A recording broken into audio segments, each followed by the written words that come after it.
Qarşısına məqsəd qoydu, məqsədinə nail oldu, çox çalışdı, gecəsini gündüzünə qatdı, imtahanda gözlənilən nəticəni doğrultdu. Söhbət bu iki qəbul imtahanında 3-cü qrup üzrə ən yüksək nəticə göstərən Zəhra Nəzərovadan gedir. Hər sınağa belə özüm üçün proqram düzəldirdim və o proqramla gedirdim və yadıma gəlmir ki, o proqrama əməl eləməmiş bir imtahana mı gedim, sınağa mı gedim və qəbulda da daha da təkmilləşdirdim o proqramı və yaxşı da nəticəni gördüm. Zəhra bu 2 il ərzində nə toy görüb, nə də nişan, heç öz ad günlərində qeyd etməyib. Vaxtının böyük hissəsini dərslərinə sərf edib. Bəzən yeməkdən, içməkdən də imtina edib. Bu uşağın saatlarla, hətta elə vaxtlar olub ki, çörək yeməyə gəlməyib. Bir ata kimi yeri gələndə və yaxud da anası ana kimi əsəbləşib, qışqırıb ki, səhhətin hər şeydən vacibdir.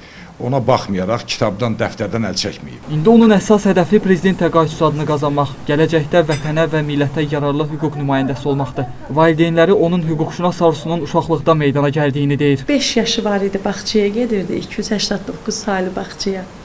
Orada elə bir müəllimə deyirdi ki, uşaqlara bir-bir, sən nə olacaqsan? Biri deyirdi, həkim olacaqsan, biri deyirdi, şofer, biri deyirdi, məsəl üçün müəllim. Bu deyirdi, mən prokuror olacağam. Sevincimin bir hissəsi də ondan ibarətdir ki, bu balam uşaqlıqdan istədiyi arzusuna çatırdı.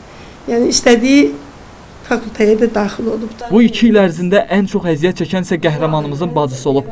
Evin təmizlik işləri ilə yanaşı, bacısının qulluğunda durmaqdan zövq aldığını deyən Fatimə hazırda çox sevindiyini bildirir. Aramızda ümumiyyətlə böyük problemi olurdu, amma mən fikirləşirdim ki, Zəhra məqsəd qoyub, hüquqşünaslıq da elə ixtisasdır ki, balı həddən artıq yüksək olur.